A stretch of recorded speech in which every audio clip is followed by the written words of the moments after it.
If you've hit a wall in some part of your life, or if you're really struggling right now and nothing you're doing is making a difference, I want to talk about that today. A lot of people right now are hearing that this is the time to be bold, to take massive action, some bold move. But what if that bold move isn't what you think? Because I know what it's like when you have no idea what you want. All you can see is the wreckage of your past, and you have no idea what comes next. So how would you know what to do? My own life fell apart several years ago. I had married my business partner after coming out of a few decades of corporate life, and my divorce was really like a divestiture. I ended up losing everything. I came out of it with 7 foreclosures. I came out of it with debt and really not having any idea how I was going to support myself. I didn't even know who I was. And if that wasn't enough, a few years later, I had a debilitating accident. I had just gotten back on my feet after the divorce, and I couldn't work. I couldn't even sit up for months. And I couldn't go back to the career that I knew, which was software. I was too old. And I couldn't even get hired by companies and for positions that I was well qualified for. So I think this is kind of where many of you might be. I had no idea what I even wanted. I didn't even know who I was. I was still that business person who was used to forcing and pushing, but I knew I couldn't go back to that. And physically, I couldn't. I couldn't even walk. I could see absolutely no way out. And my mind was making up all these stories as the little money that I did have was running out. I thought I was going to be out on the street. I had no family, no place to go. It was just me. And it was pretty bleak. And for some of you, I think you're going through this right now. And I know it's very difficult. I want to share with you a dream that I had during this time. It was actually a series of dreams. In the dream, I was standing in front of a firing squad. And every time the guns went off, I was standing up against a wall, the guns would go off, and I would wake up. But in one dream, the last dream that I had, there was somebody standing just 6 feet in front of me with a pistol pointed at me. I was standing against a wall, nowhere to go, nowhere to run. And in the dream, I realized this is it. I need to let go. I can't squirm myself out of it. Nothing is going to make a difference. So I went limp. I just went limp. The gun went off, a pistol, with a loud bang and a lot of smoke. And I looked down and I thought, I think I'm still alive. There's no hole in me. And I thought maybe this is what dying, maybe I died and I'm not aware of it. The smoke is clearing.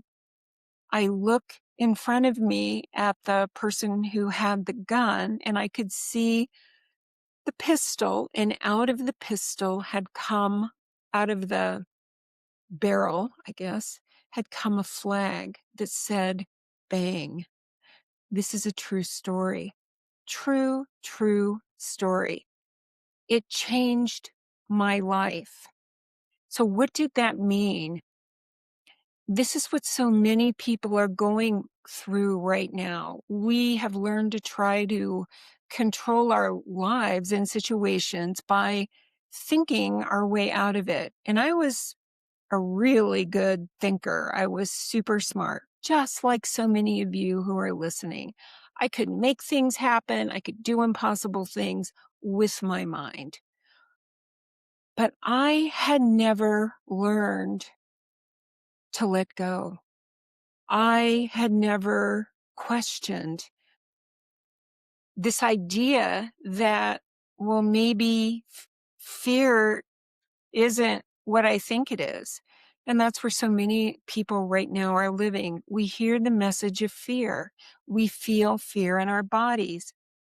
It- and we say, oh, it means this. It means bad things are going to happen. It means my worst fears are coming true. At the time, I thought I would end up on the street because that's what my mind told me, homeless and penniless. And I'd had a very abundant life. I thought it was all up to me. And if I couldn't make it happen, I was doomed. And many of you are going through this. I realized I could either keep going my way, which was worry, stress, trying to think about, oh, I could do this and I could do this, but it didn't work. And that, again, is where so many people are right now.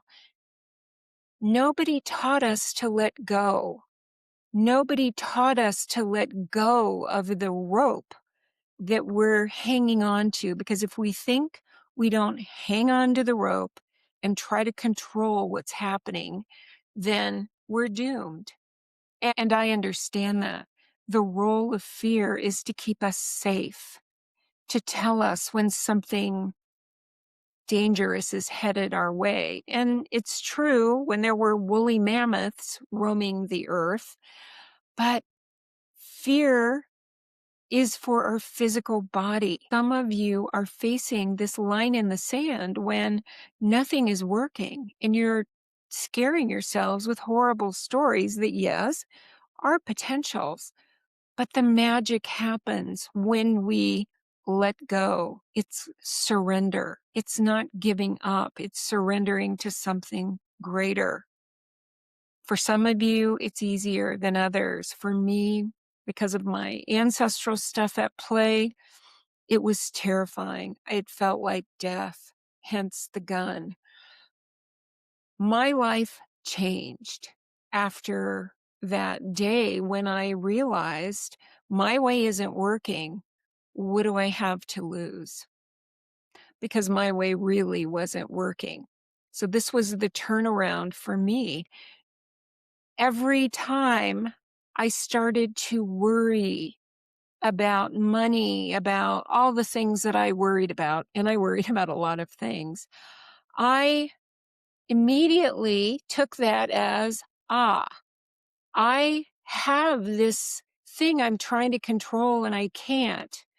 So I gave it to my soul. Here, take this worry.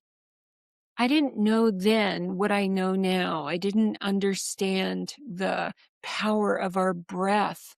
That's why I'm always talking to all of you about coming back to center and breathing.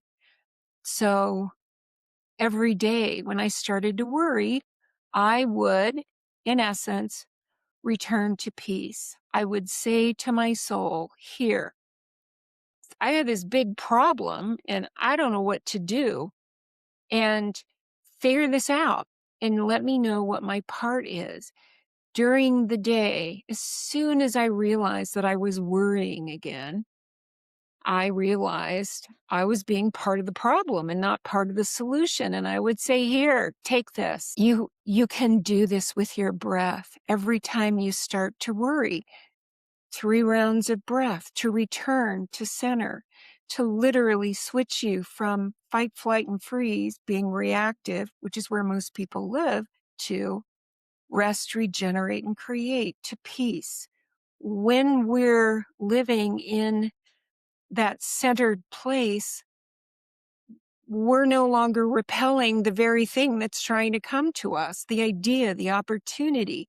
At one point in my life, when all this was happening, I couldn't walk. I had a full leg brace on. I think at the worst of it, I had, I don't know, $134 in my bank account. I'd gone through all of it with medical bills and everything else. And my electric bill was higher. And I had no idea what I was going to do. Nobody to borrow money from. So I understand if you're in this place of being frozen, I get it. We we have to unfreeze ourselves. And what did I do? Every morning from this surrendered place when I was still terrified, I would get up, I would come back to center, and I would ask my soul, what are we doing today? I would calm myself every time the worry started to show up.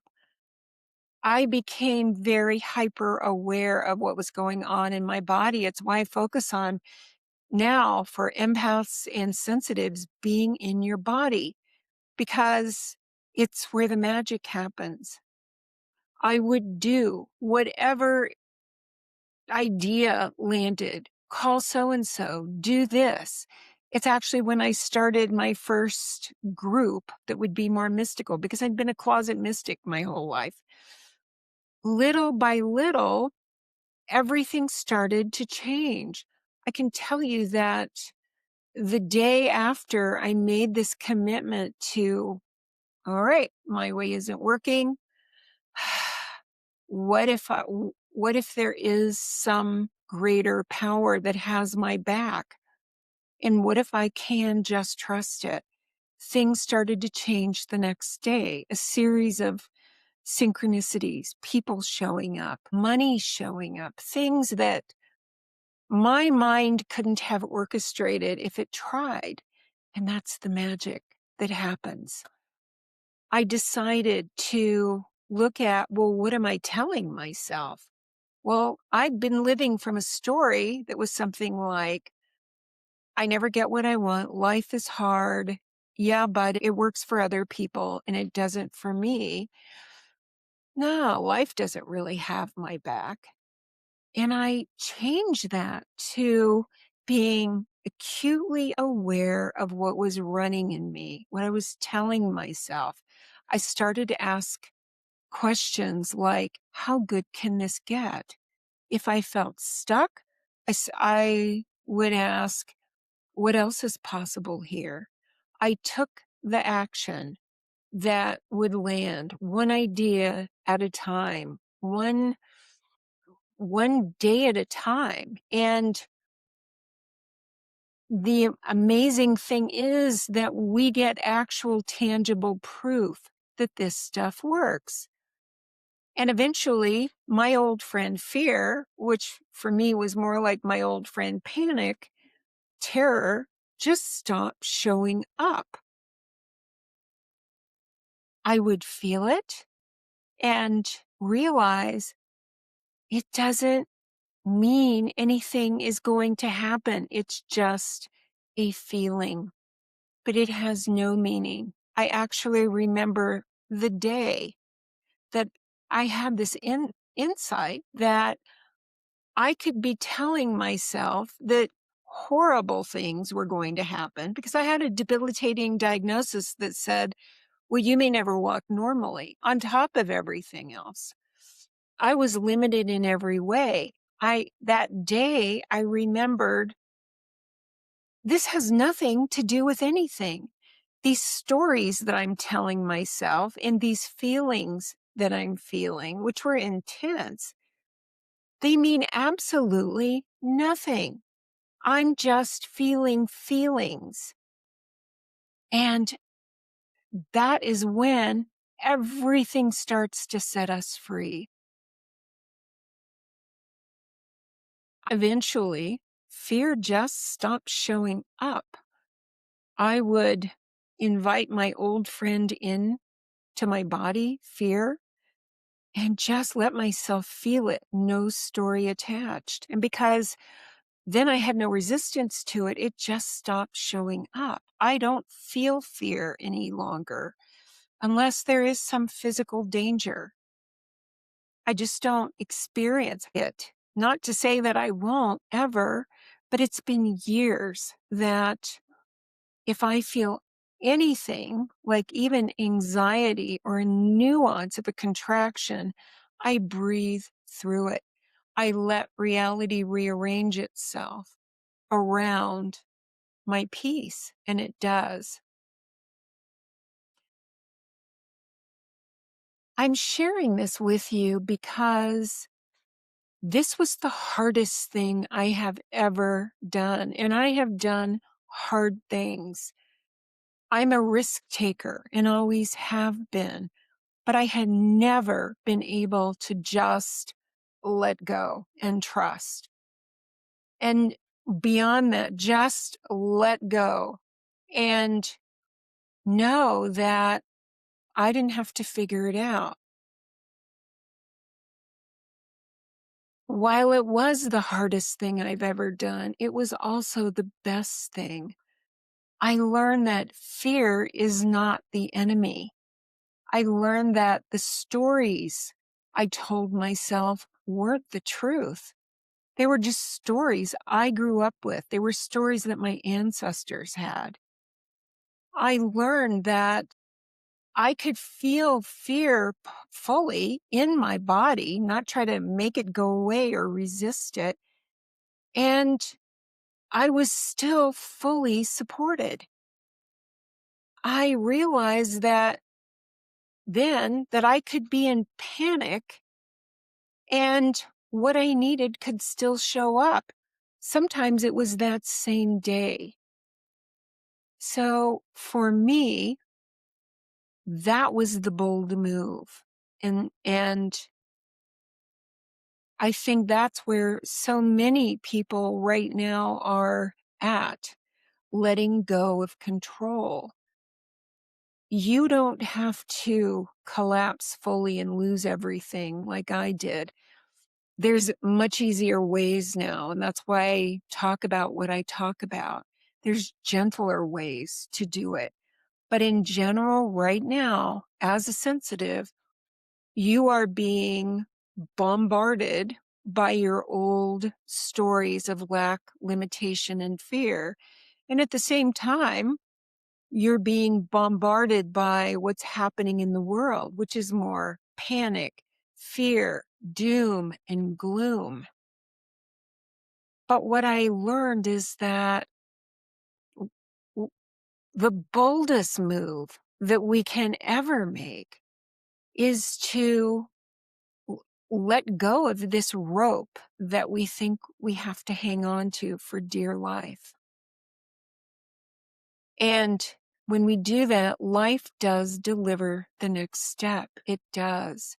Little by little in my own life, things started showing up. I actually ended up coming into several $100,000 in a most unusual way. And while I would not recommend my way for other people, it was the way that I chose, evidently, to do this. And I've talked to a few of you in personal sessions, and you're in the same place. It's really bold to say, I'm not I'm not going to listen to fear anymore. It's the boldest move you can make. So right now, what if that's your next bold move? What if your bold move is to say to yourself, I'm going to feel this fear. Come on in, fear. Camp out in my body. I'm going to feel you. I'm not going to make it mean anything.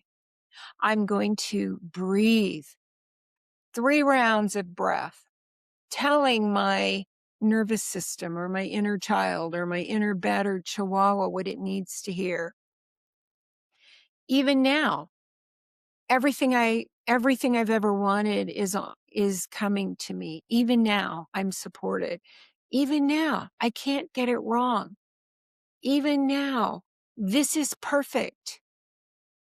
What if part of your bold move right now is to no longer be in resistance to what is? Because I was in a lot of resistance. I could tell you why that shouldn't have been happening in my life. It wasn't fair. They did this to me, even though I knew better. I thought I did, but I didn't really. So what if right now your bold move is letting go?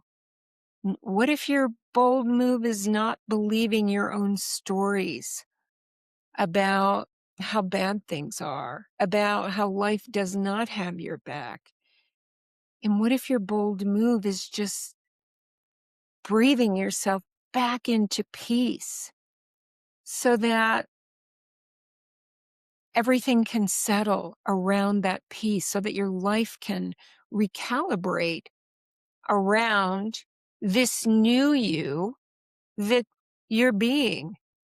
Because life is asking all of us to birth a new chapter. And I would suggest that we don't have to figure it out. It's like breathing, it comes naturally when we're peaceful enough and when the ideas and the next steps can land. So, what is your bold move? Let me know in the comments.